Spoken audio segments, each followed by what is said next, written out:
Good morning friends, કેમ છો ભાઈ બાળકો? મજામાં? જુઓ ભાઈ, આપણે લાસ્ટ લેક્ચરમાં ગુજકેટ 2017ના પેપરમાં ધ્યાનથી જોજો શું કર્યું હતું ભાઈ. 17 MCQ સોલ્વ કર્યા હતા. હવે 18મા MCQથી આપણે આગળ જોઈએ તો જુઓ MCQ નંબર 18 શું કહે છે. જુઓ 18મો MCQ 12.5 સેન્ટીમીટર કેન્દ્ર લંબાઈ ધરાવતો બહિર્ગોળ લેન્સનો સાદા માઇક્રોસ્કોપ તરીકે ઉપયોગ કરવામાં આવે છે. જ્યારે વસ્તુનું પ્રતિબિંબ અનંત અંતરે મળે ત્યારે મોટવણી ખાલી જગ્યા થશે.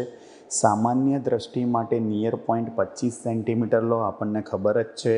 તો આનો મતલબ શું થયો ભાઈ? જોજો, સૌથી પહેલાં કેન્દ્ર લંબાઈ કેટલી આપી છે ભાઈ? 12.5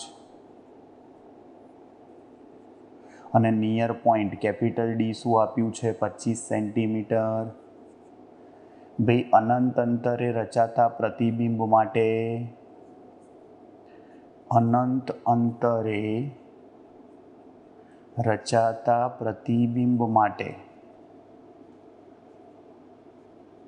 ભાઈ મોટવણીનું સૂત્ર શું હતું? D/F. બાકી સૂત્ર તમારું 1+D/F થાય. ક્લિયર? તો ધ્યાનથી જોજો. ડી શું આપ્યું છે ભાઈ? 25 સેન્ટીમીટર અપોન 12.5 સેન્ટીમીટર. 12.5 દુ 25 થશે એટલે મોટવણી 2 આવશે. આવડશે ભાઈ? પાક્કું? ધ્યાન રાખજો. બહુ સિમ્પલ MCQ હતો. 19મો MCQ ડેવિસન ગર્મરના પ્રયોગમાં ફિલામેન્ટમાંથી ઉત્સર્જિત ઇલેક્ટ્રોનને V વોલ્ટથી પ્રવેગિત કરવામાં આવે તો દ બ્રોગલી તરંગ લંબાઈ ખાલી જગ્યા મીટર થાય. ભાઈ દ બ્રોગલી તરંગ લંબાઈનું સમીકરણ જુઓ. તમે એમનેમ લો દ બ્રોગલી તરંગ લંબાઈ તો H/mv થાય. ભાઈ હવે તમે જો વોલ્ટેજ આપ્યો હોય તો ગતિ ઉર્જા W = VQ સ્વરૂપમાં થાય. ભાઈ વિદ્યુત ભારને વોલ્ટેજ આપ્યો હોય તો ગતિ ઉર્જા જે છે વિદ્યુત ભારની એ કયા સ્વરૂપમાં હશે? વિદ્યુત ઉર્જા સ્વરૂપમાં હશે. ગતિ ઉર્જાનું સૂત્ર શું થાય? P²/2m થાય. ખબર જ છે આપણને ભાઈ. ચલો ગતિ ઉર્જા P² કરતા બનાવી દઉં અને વર્ગમૂળ લઉં તો √2mQV આવશે. ભાઈ વેગમાન મળી ગયું. તો આનો મતલબ જુઓ, તરંગ લંબાઈનું સમીકરણ શું આવ્યું? H/mv અને mvની જગ્યાએ શું થઈ જાય? √2mQV. ત્યાં તમારો જવાબ આવી ગયો. જો ઇલેક્ટ્રોન કે પ્રોટોન હોય તો Qની જગ્યાએ તમે E લખી શકો. આવડશે? તો વિદ્યુત ભારની જગ્યાએ આપણે શું લખીએ છીએ? ઇલેક્ટ્રોનનો વિદ્યુત ભાર અથવા પ્રોટોનનો. જુઓ એના પછીનો MCQ છે ભાઈ તમારો 17, 18 આ 19મો MCQ છે અને હવે 20મો. જુઓ ભાઈ 20મો MCQ શું કહે છે? 1 ઇલેક્ટ્રોન વોલ્ટ અને 2.5 ઇલેક્ટ્રોન વોલ્ટ ઉર્જા ધરાવતા ફોટોનને 0.5 ઇલેક્ટ્રોન વર્ક ફંક્શન ધરાવતી ધાતુ પર વારાફરતી આપાત કરવામાં આવે તો ઉત્સર્જિત થતા ઇલેક્ટ્રોનની મહત્તમ ઝડપનો ગુણોત્તર શોધવાનો છે. ભાઈ પહેલાં તો મહત્તમ ગતિ ઉર્જા જે છે એનું સૂત્ર શું થાય? HF - phi થાય. phi એટલે વર્ક ફંક્શન. તો જુઓ તમે K1 max લખો અપોન K2 max લખો. જુઓ ભાઈ પહેલાં કેટલી ઉર્જા આપાત કરી છે આપણે? જોજો ધ્યાનથી. તો કે પહેલાં ઉર્જા આપાત કરી છે આપણે 1 ઇલેક્ટ્રોન વોલ્ટ અને વર્ક ફંક્શન આપ્યું છે 0.5. પછી ઉર્જા આપાત કરી છે આપણે કેટલી ભાઈ? 2.5 ઇલેક્ટ્રોન વોલ્ટ. વર્ક ફંક્શન તો 0.5 જ છે. તો જુઓ 0.5 અપોન 2 થશે એટલે 1/4 જવાબ આવે. ભાઈ જો ગતિ ઉર્જાનો ગુણોત્તર પૂછ્યો હોત તો જવાબ 1/4 આવતો. પણ ગતિ ઉર્જાનો ગુણોત્તર નથી પૂછ્યો ભાઈ, અહીંયા ઝડપનો પૂછ્યો છે. તો હાફ mv² મેક્સ 1 થશે अपॉन हाफ mv² मैक्स 2 खबर पड़े છે ભાઈ તો જુઓ ધ્યાનથી ભાઈ આ 1/4 છે हाफ एम उड़ी जशे बंने बाजू वर्गमूल लई लो तो v max 1 upon v max 2 शू थशे यस झड़पनो गुणोत्तर वर्गमूल लई लेवानुं 1/2 जवाब आवे એટલે તમારો જવાબ કેટલો થશે 1/2 થશે ભાઈ તમારે ધ્યાન રાખવાનું કે તમને અહીંયા ગતિ ઉર્જાનો ગુણોત્તર પૂછ્યો છે કે ઝડપનો ઓકે જુઓ એના પછી ભાઈ તમારો MCQ નંબર 21 જો 21મો MCQ શું કહે છે એસી જનરેટરની કોઇલમાં 100 આંટાઓ છે જો એસી જનરેટરની કોઇલમાં કેટલા આંટાઓ છે ભાઈ 100 જોજો શું કહે છે અને આડછેદનું ક્ષેત્રફળ 2.5 મીટર સ્ક્વેર આપ્યું છે કોઇલ 60 રેડિયન પર સેકન્ડના નિયમિત કોણીય વેગથી ઓમેગા 60 આપ્યું છે 60 રેડિયન પર સેકન્ડ જોજો શું કહે છે અને અહીંયા બીજી વસ્તુ આપણને આપેલી છે 0.3 ટેસ્લા ચુંબકીય ક્ષેત્રમાં ભ્રમણ કરે છે તો જનરેટરમાં ઉદ્ભવતું મહત્તમ વિદ્યુત સ્થિતિમાન શું થશે Vmax તો ભાઈ મહત્તમ વિદ્યુત સ્થિતિમાનનું સૂત્ર તમને યાદ હોય જનરેટરમાં ઉદ્ભવતું મહત્તમ વિદ્યુત સ્થિતિમાન Vm બરાબર શું હતું યાદ હોય તો ભાઈ 52 ઓમેગા મહત્તમ ફ્લક્સ જનરેટરમાં 52 થાય અને મહત્તમ વિદ્યુત સ્થિતિમાન 52 ઓમેગા થાય તો જોજો ધ્યાનથી અહીંયા ચુંબકીય ક્ષેત્ર કેટલું આપ્યું છે 0.3 ક્ષેત્રફળ કેટલું છે 2.5 આંટાઓ 100 છે અને ઓમેગા 60 છે ભાઈ જુઓ ગુણાકાર કરીને તમે જવાબ લાવો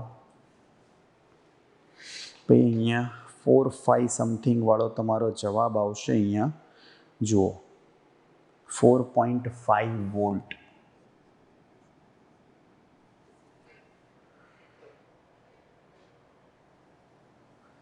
4500 વોલ્ટ જવાબ આવશે ગુણાકાર કરશો એટલે 4.5 કિલો વોલ્ટ જવાબ આવશે 10 ની 3 ઘાત એટલે કિલો વોલ્ટ થાય એટલે 4.5 કિલો વોલ્ટ તમારો જવાબ આવશે હવે જુઓ આર અને એલ એ અનુક્રમે અવરોધ અને આત્મપ્રેરકત્વ દર્શાવે છે ખાલી જગ્યા એ સમયનું પરિમાણ દર્શાવે છે સમયનું પરિમાણ કયું થાય આર અને એલ આપ્યું છે જુઓ કઈ રીતે શોધવાનું તમને કહી દઉં ભાઈ અવરોધનો એકમ ઓમ થાય આર અને એલ વચ્ચેનો સંબંધ લાવવો હોય તો બીજું ઇન્ડક્ટિવ રિએક્ટન્સ શું થશે ભાઈ તો કે ઇન્ડક્ટિવ રિએક્ટન્સ ઓમેગા એલ થાય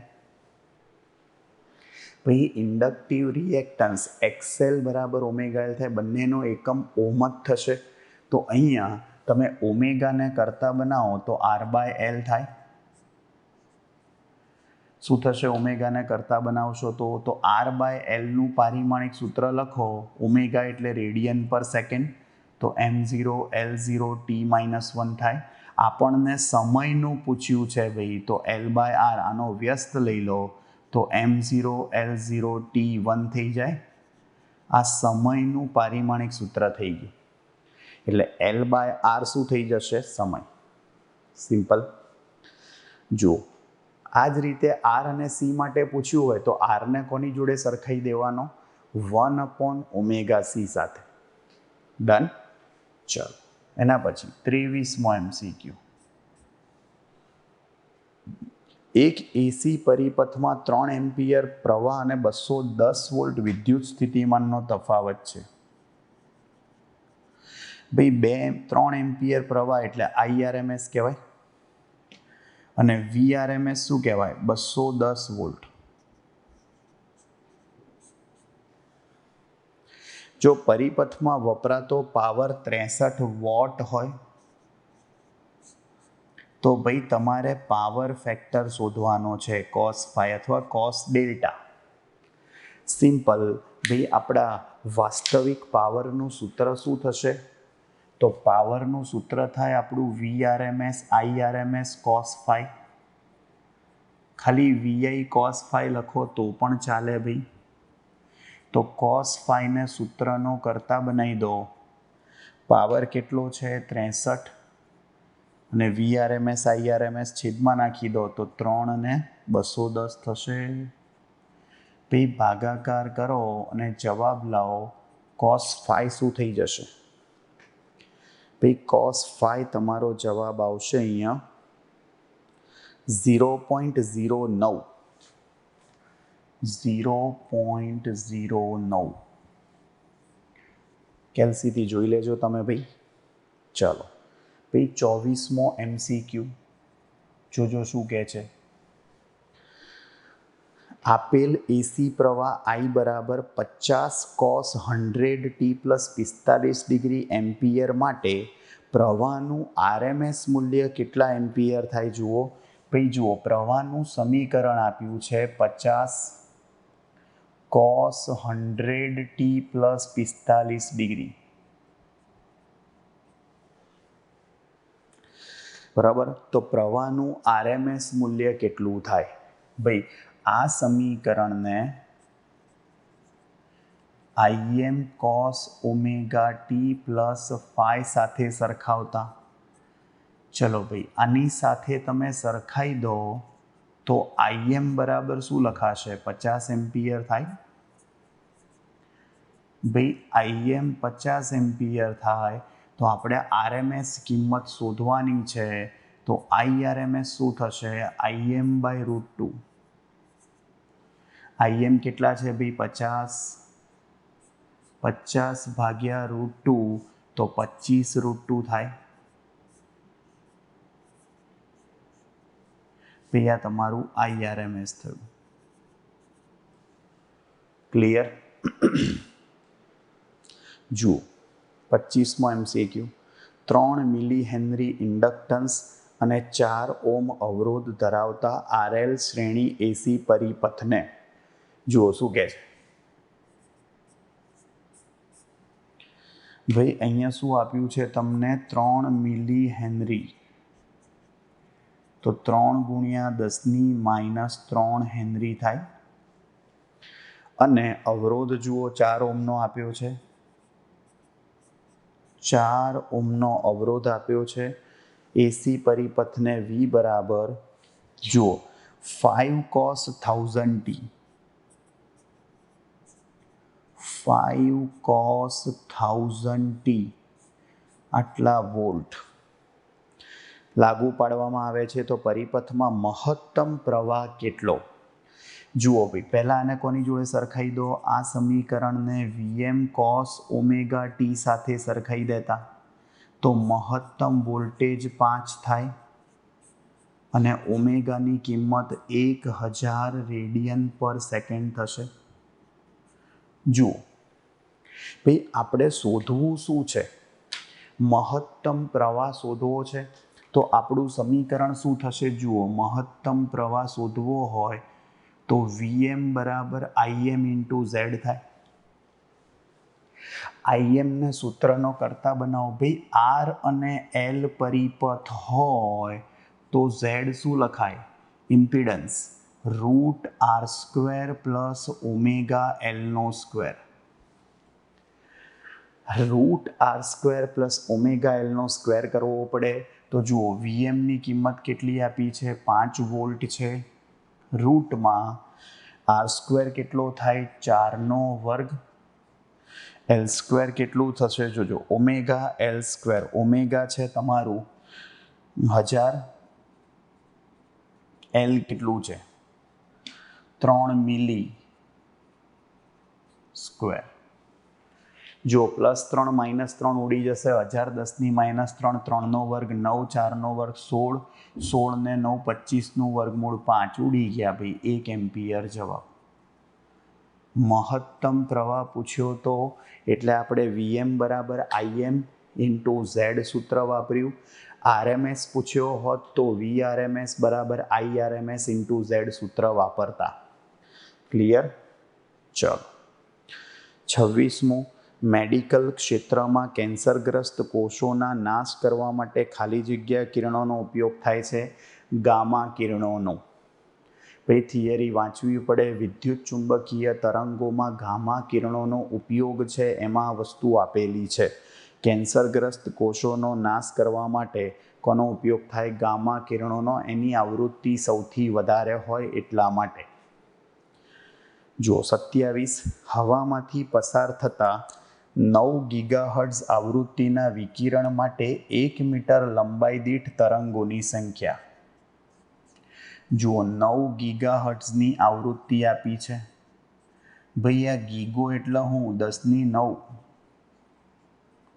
ભાઈ મેગા એટલે 10⁶ થાય, તો ગીગા એટલે શું થાય? 10⁹ થાય. જુઓ તો તરંગ સંખ્યા તમારે શોધવી હોય તો તરંગ સંખ્યા શું થશે? 1/λ થાય. ભાઈ 1/λ લખો તમે તો શું થશે? C = λf થાય. C = λf થશે. તો λ બરાબર C/f થાય. તો તરંગ સંખ્યા શું લખાશે? ભાઈ લેમ્ડાની જગ્યાએ C/f થાય. ભાઈ તરંગ સંખ્યા એટલે 1/λ થાય. લેમ્ડાની જગ્યાએ C/f થાય. આવૃત્તિ કેટલી આપેલી છે? ભાઈ 9 × 10⁹ અને પ્રકાશનો વેગ 3 × 10⁸ થાય. 9માંથી 8 જાય તો 1 આવશે. 90/3 કરશો એટલે શું આવશે? ભાઈ 30 આવશે મીટર ઇન્વર્સ. આવડશે? સિમ્પલ છે ભાઈ. આ શું લઈ આવ્યા જુઓ તમારો જવાબ 30 મીટર ઇન્વર્સ તમારો જવાબ આવી ગયો. બરાબર, સિમ્પલ છે. જુઓ ભાઈ આ તમારા 27 સુધીના MCQ થઈ ગયા. ક્લિયર? જુઓ હવે આગળના MCQમાં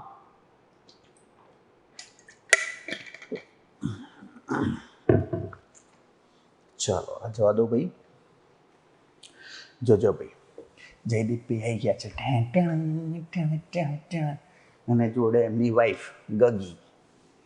ગગી જયદીપભાઈને કહે કે યાર હમણાંથી આપણે બહુ બધા રોમેન્ટિક મૂવી જોઈ લીધા છે, તો મારી ઈચ્છા છે કે હવે છે ને હોરર મૂવી જોઈએ. જયદીપભાઈ કે શું વાત કરે છે, ખરેખર હોરર મૂવી જોવું છે આપણે? તો કે હા. તો કે ખરેખર જોવું છે? તો કે હા બહુ જ ઈચ્છા થઈ છે હમણાંથી રોમેન્ટિક મૂવી. આ તો પેલું જિંદગીમાં કેવું કે બહુ ગળ્યું ખાઈએ તો મજા ના આવે ને, ક્યારેક તીખું હોવું જોઈએ ને એમ. બહુ રોમેન્ટિક ના ભાઈ પેલા પિક્ચર જોઈ લીધા બધા, સમજ્યા? હવે થોડું આમ જોઈએ. જયદીપભાઈ કે હા કંઈ વાંધો નહીં, તારે જોવું જોઈએ. તો કે અંદર કબાટમાં આપણા લગ્નની સીડી પડી જ છે.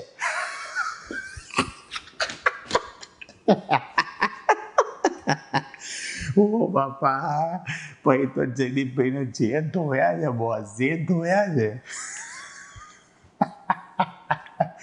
અઠવાડિયા સુધી ઊંધા ઊંઘવું પડ્યું છે. બાપા બાપા.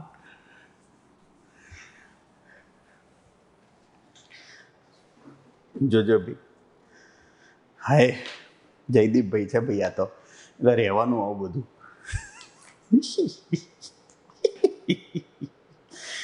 ભારે અઘરી નોટ બાપા. જો કયો આયા MCQ આપણે? 28મો. યંગના વ્યતિકરણના પ્રયોગમાં જો બે સ્લીટો વચ્ચેનું અંતર વપરાયેલ પ્રકાશની તરંગ લંબાઈ જેટલું હોય. જોજો 28. ભાઈ બે સ્લીટ વચ્ચેનું અંતર એટલે D થાય. વપરાયેલ પ્રકાશની તરંગ લંબાઈ જેટલું એટલે લેમ્ડા થશે. તો પડદા પર વધારેમાં વધારે કેટલી પ્રકાશિત શલાકાઓ મળશે? ભાઈ જુઓ, પ્રકાશિત શલાકા માટે ભાઈ પ્રકાશિત શલાકા માટે પથ તફાવતનું સૂત્ર થશે જોજો D sine theta is equal to N lambda. ભાઈ પ્રકાશિત હોય તો એન લેમડા, અપ્રકાશિત હોય તો 2n - 1 લેમડા બાય 2 થાય. ધ્યાનથી સાંભળજો. હવે ભાઈ ડી અને લેમડા તો સરખા જ છે, તો સાઇન થીટા થાય, એન લેમડા થશે. ભાઈ મહત્તમ પ્રકાશિત શલાકાઓ માટે મહત્તમ પ્રકાશિત શલાકાઓ માટે ભાઈ સાઇનની મહત્તમ કિંમત શું થવી જોઈએ? 1. અને સાઇનની મહત્તમ કિંમત 1 થાય એનો મતલબ જુઓ, લેમડા લેમડા ઉડી ગયા અને સાઇનની મહત્તમ કિંમત 1 થાય તો n બરાબર 1 થાય. તો પડદા પર વધુમાં વધુ કેટલી પ્રકાશિત શલાકાઓ મળશે? 3. લોચો ના મારતા ભાઈ, n બરાબર 1 એટલે એક પ્રકાશિત શલાકાની 3 થાય. કેમ સમજાવું? જુઓ, તમે n બરાબર 0 લો ને, એ તમને મધ્યસ્થ પ્રકાશિત શલાકા મળે. n બરાબર 0 એ શું મળે? મધ્યસ્થ પ્રકાશિત શલાકા. પછી તમને પ્રથમ ન્યૂનતમ મળે, બરાબર? એટલે કે પ્રથમ અપ્રકાશિત અને પછી પ્રથમ પ્રકાશિત મળે. ખબર છે ને? n બરાબર 1 માટે. અને એક્ઝેક્ટ પડદા પર નીચે n બરાબર 1 માટે પ્રથમ પ્રકાશિત જ મળે. ખબર પડે છે? તો કુલ પ્રકાશિત શલાકાઓ કેટલી થઈ ભાઈ? 1, 2 ને 3. આમ વધુમાં વધુ 3 પ્રકાશિત શલાકાઓ મળે. ભૂલ ના કરતા, આમાં 3 પ્રકાશિત શલાકાઓ મળે. જો n બરાબર 2 આવે ને તો 5 પ્રકાશિત શલાકાઓ મળે.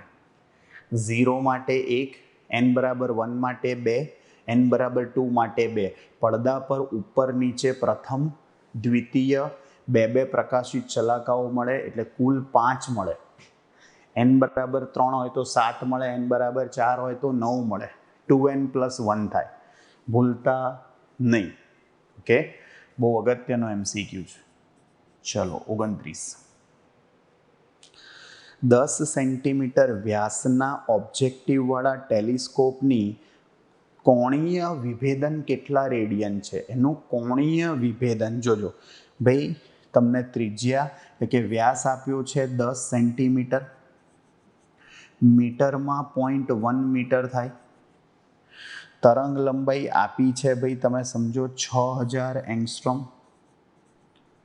એને મીટરમાં ફેરવો તો 6 × 10⁻⁷ મીટર થાય. શું શોધવાનું છે ભાઈ? ટેલિસ્કોપનું કોણીય વિભેદન શોધવાનું છે. તો ટેલિસ્કોપનું કોણીય વિભેદન, ટેલિસ્કોપનું કોણીય વિભેદન શું થશે? 1.22 λ/d. એના વ્યસ્તને તો આપણે શું કહેતા હતા? વિભેદન શક્તિ કહેતા હતા. તો 1.22 લેમ્ડાની કિંમત કેટલી? 6⁻⁷ અને છેદમાં મીટરમાં 0.1 થાય.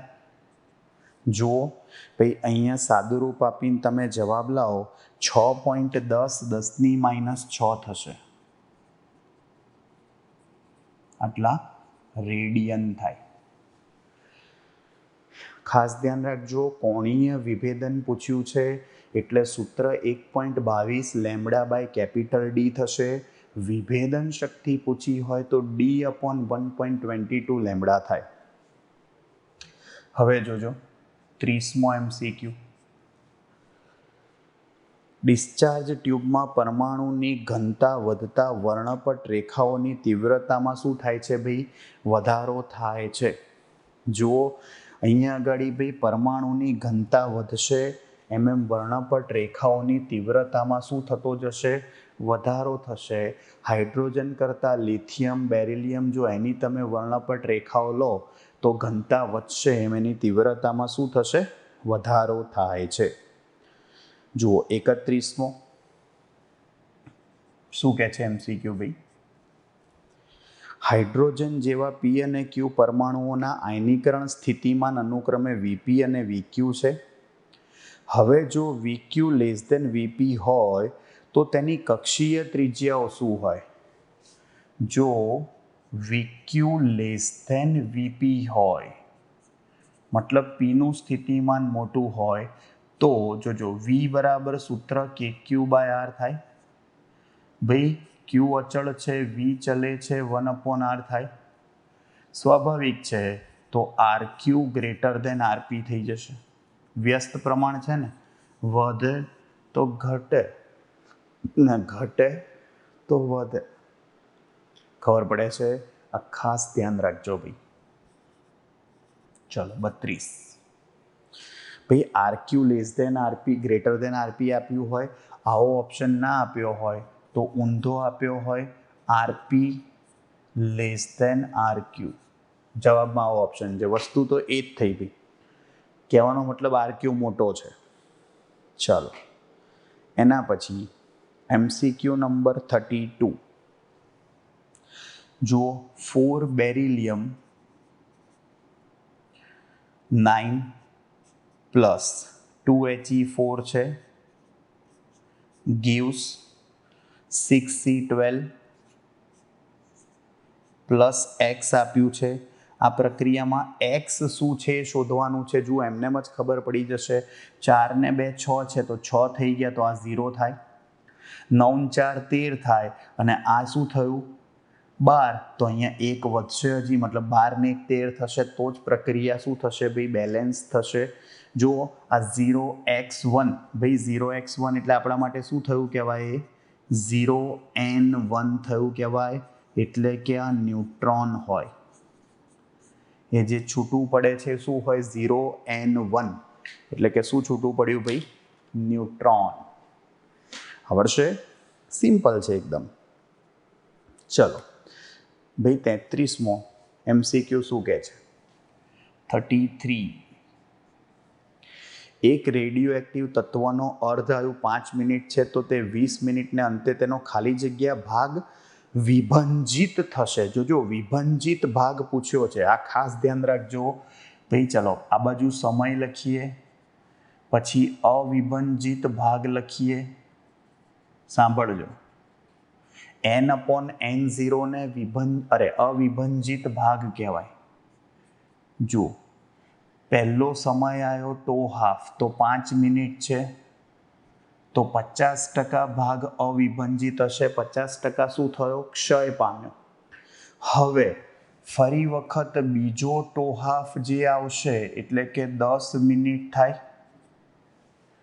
તો એનો મતલબ 50% જે ભાગ હતો એમાંથી 50% ક્ષય પામશે તો કેટલો રહેશે? 25%. ત્રીજો ½ આવ્યો તો 15 મિનિટ થશે. તો ભાઈ આમાંથી બી 50% જતો રહેશે તો 12.5% રહેશે. ભાઈ ચોથો ½ આવ્યો, 5 ચોક 20 મિનિટ થાય. આમાંથી બી 50% જતો રહે, 6.125% રહેશે. આટલો અવિભંજિત છે તો કેટલો વિભંજિત હોય? 100માંથી માઇનસ કરી નાખો 6.125 એટલે 93 તમે સમજો 75% થશે. ખબડી શું થશે ભાઈ? જોજો વિભંજિત ભાગ લખવા જાઓ તો 100માંથી આટલો ભાગ અવિભંજિત છે તો કેટલો ક્ષય પામ્યો? 100 - 6.125 એટલે તમારો જવાબ આવશે 93.75. આવડશે? પાક્કું? સિમ્પલ. મસ્ત મજાનો ભાઈ તમારો MCQ હતો. આ ખાસ ધ્યાન રાખજો, કોઈ પણ સમયે પૂછી શકે. અને તમારે એ ધ્યાન રાખવાનું, તમને અવિભંજિત ભાગ પૂછ્યો છે કે વિભંજિત ભાગ પૂછ્યો છે, એ તમને ખબર પડવી જોઈએ.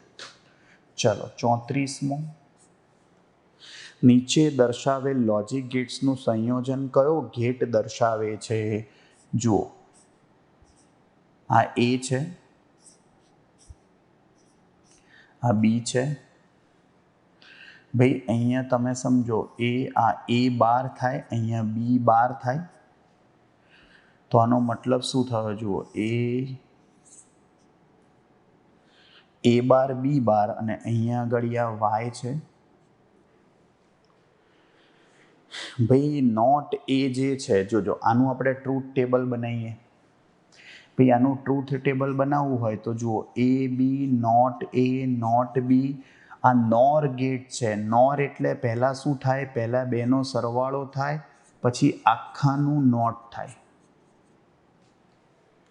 ખબર પડી ભાઈ? પહેલાં બેનો સરવાળો થશે, પછી આખાનું નોટ થશે. જુઓ 0 0 0 1 1 0 1 1. ભાઈ 0 0 1 1 છે, એનું નોટ કરશો તમે તો 1 1 0 0 થાય. ચલો નોટ બી છે, તો બીનું ઊંધું શું થઈ જશે? ભાઈ 1 0 1 0. આ બેનો સરવાળો કરો, 1 + 1 1 થાય, 1 + 0 1 થાય, 0 + 1 1 થાય, 0 + 0 0 થાય. અને એનું ઊંધું કરી કાઢો, 1નું ઊંધું 0 1નું ઊંધું 0 1નું ઊંધું 0 0નું ઊંધું 1. ભાઈ 1 + 1 1 થાય, બરાબર? 1 × 1 1 થાય. બાકી જો 0 × 1 1 × 0 0 × 0 0 થઈ જાય. કયા ગેટ જેવું કાર્ય કર્યું? And gate. બંને એક હોય તો જ જવાબ 1 આવે. કોઈ પણ એક 0 હોય તો જવાબ 0 થઈ જાય. માટે આપેલ પરિપથ એન્ડ ગેટ જેવું કાર્ય કરે છે તેમ કહેવાય. આવડશે? સિમ્પલ છે ભાઈ. ચલો ભાઈ જુઓ, એના પછી 35મો MCQ જે છે તમારો કેન્સલ છે. ટ્રાન્ઝિસ્ટર હવે આપણા કોર્સમાં નથી. 36મો MCQ જુઓ, આકૃતિમાં દર્શાવ્યા પ્રમાણે VA > VB આપ્યું છે. જુઓ, 2 ડાયોડ આપ્યા છે. આ પહેલો ડાયોડ D1, આ 50 ઓહ્મ, અને આ બીજો ડાયોડ D2.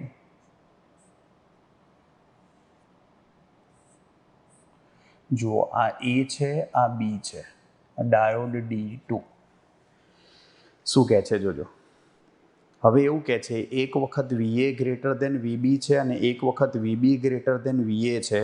તો તમારે શું શોધવાનું છે? ભાઈ બંને કિસ્સાઓમાં સમતુલ્ય અવરોધ શોધવાનો છે. ચલો, એક વખત VA > VB છે. ભાઈ VA > VB હોય તો આનો મતલબ શું થશે? જોજો ભાઈ, VA > VB એનો મતલબ જુઓ, આ છેડો ધન અને આ છેડો ઋણ છે. એનો મતલબ જુઓ, એ છેડો ધન છે, બી છેડો ઋણ છે. જુઓ તો પોઝિટિવ જોડે પોઝિટિવ અને નેગેટિવ જોડે નેગેટિવ આવ્યું. એ જ રીતે ડાયોડ D2 માટે પણ પોઝિટિવ જોડે પોઝિટિવ અને નેગેટિવ જોડે નેગેટિવ આવી ગયું. તો આનો મતલબ શું થયો? બંને ડાયોડ ફોરવર્ડ બાયસમાં થયા. અને બંને ડાયોડ ફોરવર્ડ બાયસમાં હોવાથી,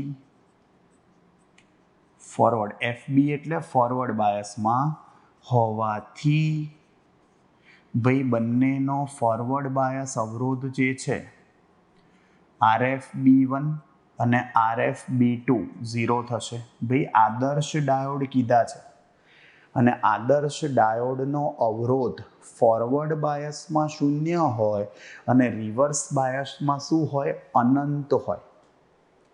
ફોરવર્ડ બાયસમાં વાહક તાર તરીકે વર્તે ડાયોડ, જ્યારે રિવર્સ બાયસમાં અવાહક તરીકે વર્તે. અવરોધ અનંત થઈ જાય. તો શું કહે છે? જુઓ ભાઈ, આનો અવરોધ તો 0 થઈ ગયો.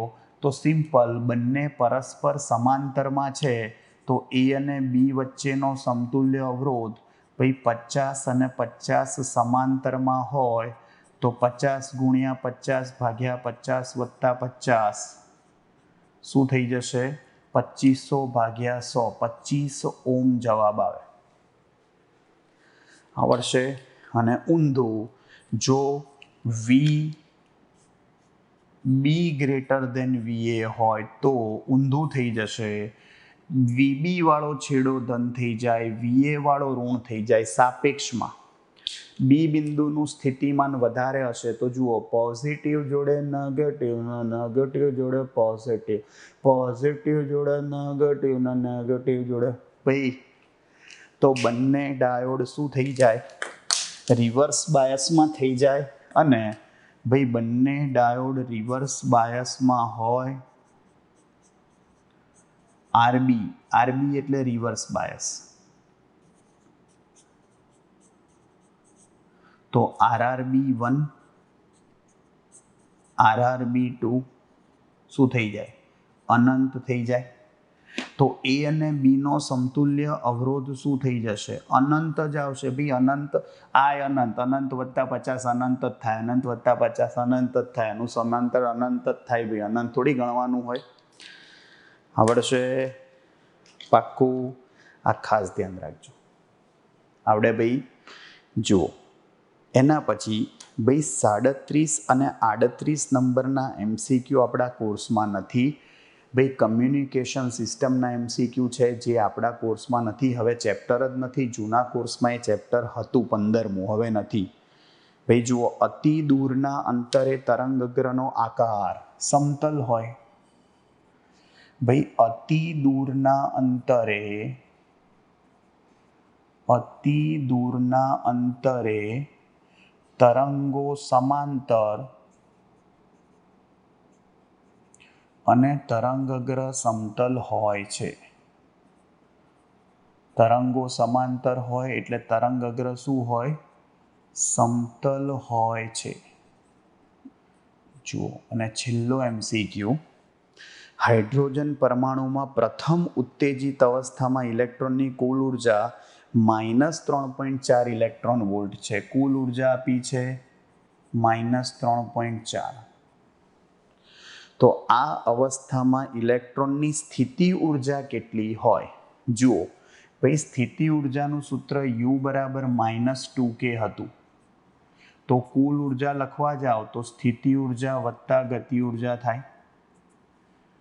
જુઓ, સ્થિતિ ઉર્જા U છે ભાઈ. જુઓ, અને ગતિ ઉર્જા શું થશે? માઇનસ, ભાઈ ચલો U બરાબર -2K મૂકી દો, પ્લસ K, તો -K થયું. જુઓ, ગતિ ઉર્જા સ્વરૂપમાં સૂત્ર કુલ ઉર્જાનું શું થાય? -K થાય. અને -K ની જગ્યાએ અહીંયા લખવા જવું તો U/2 થશે. જુઓ, આ કુલ ઉર્જા અને સ્થિતિ ઉર્જા વચ્ચેનો સંબંધ થયો. તો સ્થિતિ ઉર્જાને તમે સૂત્રનો કરતા બનાવો તો 2E લખાય. ની કિંમત -3.4 છે તો U બરાબર -6.8 ઇલેક્ટ્રોન વોલ્ટ થાય. ભાઈ હંમેશા યાદ રાખજો, અહીંયા આ તમારો જવાબ છે. સ્થિતિ ઉર્જા હંમેશા ઋણ આવશે અને કુલ ઉર્જા પણ હંમેશા ઋણ આવશે.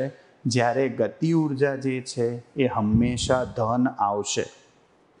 આ હંમેશા યાદ રાખજો. ક્લિયર? જુઓ ભાઈ, આ બી હંમેશા યાદ રાખજો. U બરાબર -2K. સ્થિતિ ઉર્જા અને ગતિ ઉર્જા વચ્ચેનો સંબંધ છે એ આવડતો હશે એટલે તમને આ બધા MCQ બહુ ઇઝીલી આવડી જશે. ડન ભાઈ. આપણું ગુજકેટ 2017નું પેપર કમ્પ્લીટ થઈ ગયું. ઓકે, નેક્સ્ટ લેક્ચરમાં ભાઈ આપણે ગુજકેટ 2018નું પેપર સોલ્વ કરીશું. ડન? મળીએ ભાઈ તો નેક્સ્ટ લેક્ચરમાં. ત્યાં સુધી આવજો. Bye bye, see you, tata, सब्बा खैर, सावनारा, हस्ता ला वेस्ता, फिर मिलेंगे चलते चलते. खुदा हाफिज, दास विदानिया, जय श्री कृष्ण, जय अम्बे, जय हिंद, जय भारत, वंदे मातरम. Tata, take care.